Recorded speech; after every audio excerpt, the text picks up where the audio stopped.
नमस्कार बच्चों। आज मैं फिर से स्वागत करती हूँ आपकी इस वीडियो में। ठीक है, इस वीडियो में मैं बताने जा रही हूँ एडिगिट अभ्यास पुस्तिका, जो कि आपको स्कूल से मिली है और आपको दो मिली है ना। तीन सब्जेक्ट, एक में 3 सब्जेक्ट हैं, यानी कि दोनों में आपके पूरे टोटल मिला के 6 ही सब्जेक्ट हैं, है ना। तो एक में क्या है, आपका हिंदी है, संस्कृत है, इंग्लिश है, और जो मैं बता रही हूँ इस बुक में आपका विज्ञान है, आज गणित है और सामाजिक है ना। कक्षा 8 की बता रही हूँ मैं।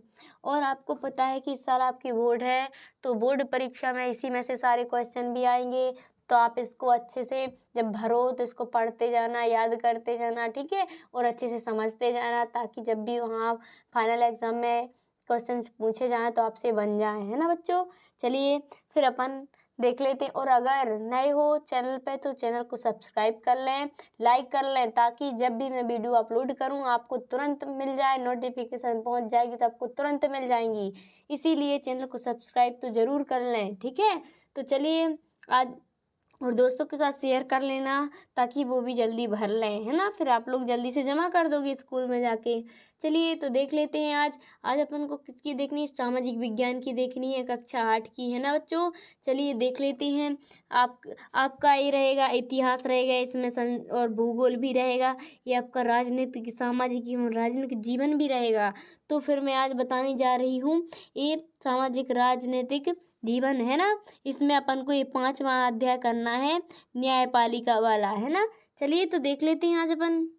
चलिए देख लेते हैं कौन सा है अपना अध्याय आज 5 है।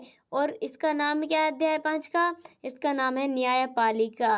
पहला प्रश्न क्या हो जाएगा, न्यायपालिका किन विवादों का निपटारा करती है। जो न्यायपालिका रहती है वह किन विवादों, कौन से विवादों का निपटारा करती है। तो इसका उत्तर क्या हो जाएगा बच्चों, न्यायपालिका नागरिक व सरकार, दो राज्य सरकारों की केंद्र व राज्य सरकारों के बीच पैदा होने वाले विवादों को हल करने की क्रियाविधि मुहैया करती है। ठीक है, तो यहाँ से यहाँ तक आपको पहला क्वेश्चन कंप्लीट कर लेना है।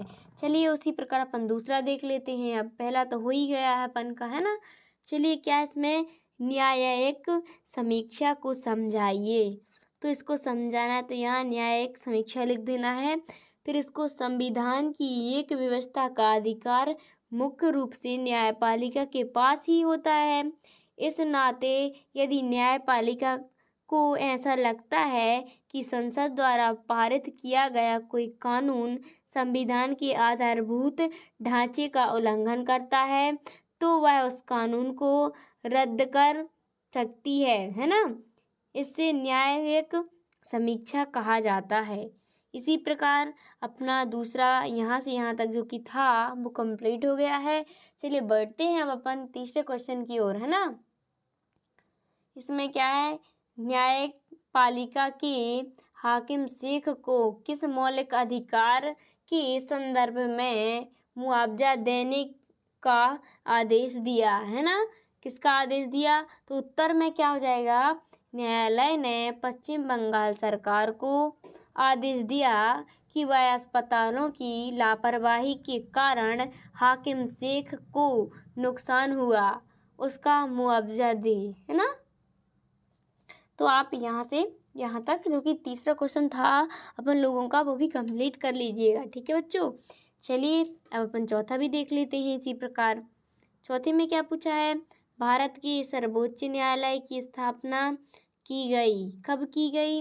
तो देख लीजिए, इसका उत्तर हो जाएगा, भारत की सर्वोच्च न्यायालय की स्थापना 26 जनवरी 1950 को की गई। कब की गई, 26 जनवरी 1950 को, है ना। इसका उत्तर ही सही है। आप यहाँ से यहाँ तक इसको पूरा लिख लीजिएगा। चलिए अपन पांचवा देख लेते हैं। अब पांचवें क्वेश्चन में क्या पूछा है अपन से, इसमें पूछा है स्वतंत्र न्यायपालिका किसे कहते हैं। स्वतंत्र न्यायपालिका किसे कहते हैं, उत्तर में क्या हो जाएगा बच्चों, भारतीय संविधान इस तरह की दखल अंदाजी को स्वीकार नहीं करता, इसलिए हमारे संविधान में न्यायपालिका को पूरी तरह स्वतंत्र रखा गया है ना। तो आप यहाँ से यहाँ तक जो कि अपना पांचवा क्वेश्चन था वो अच्छे से लिख लीजिएगा, पढ़ लीजिएगा, ठीक है। इसी प्रकार कंप्लीट हो गया अपना 5वां क्वेश्चन। चलिए 6वें की ओर चलते हैं अपन। इसमें क्या पूछा है, देश की सबसे बड़ी अदालत कौन सी है, यहाँ कहाँ स्थित है। तो उत्तर क्या हो जाएगा, देश की सबसे बड़ी अदालत सर्वोच्च न्यायालय होता है, जो न्यू दिल्ली में है ना। कहाँ है, जो नई दिल्ली में है।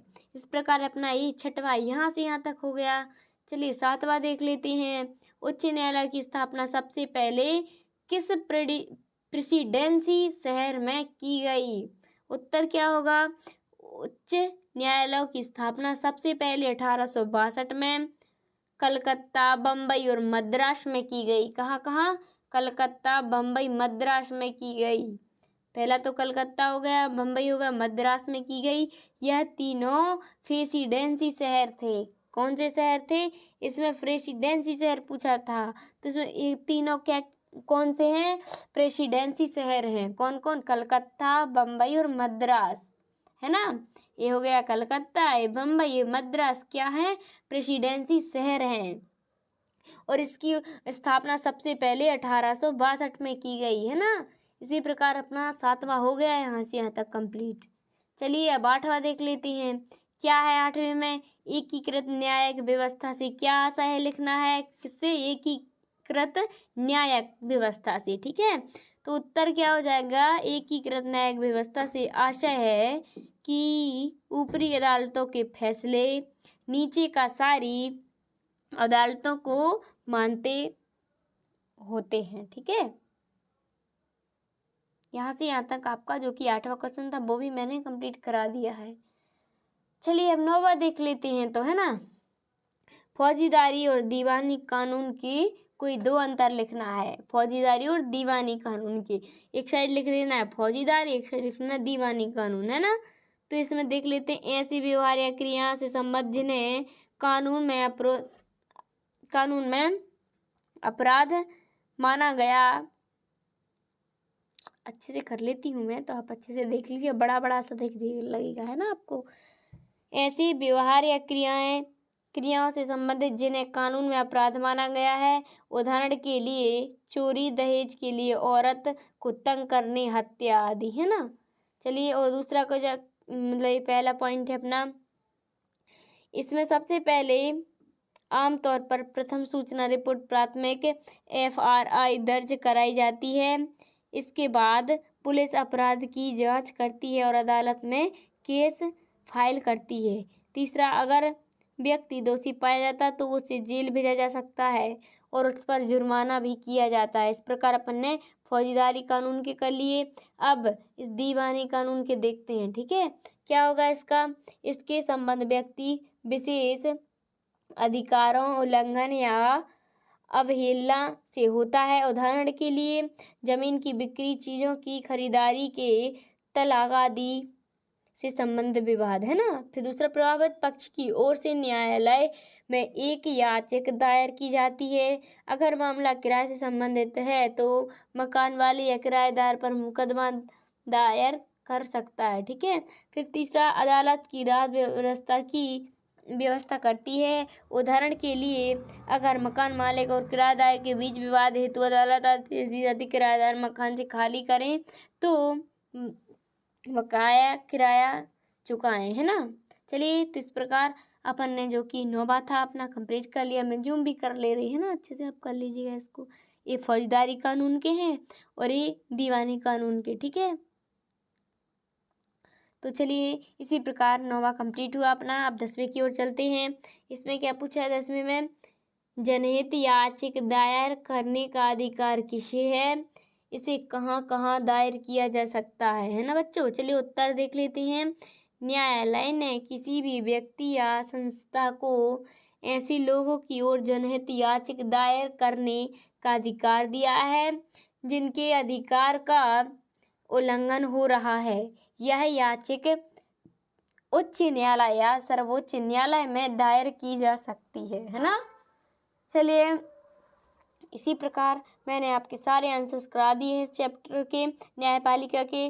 तो आप जल्दी से कर लीजिएगा और अगर नए हो तो चैनल को सब्सक्राइब कर लीजिएगा और लाइक भी कर लीजिएगा, दोस्तों के साथ शेयर भी कर लीजिएगा, ठीक है। थैंक यू, धन्यवाद। मिलते हैं नेक्स्ट वीडियो में।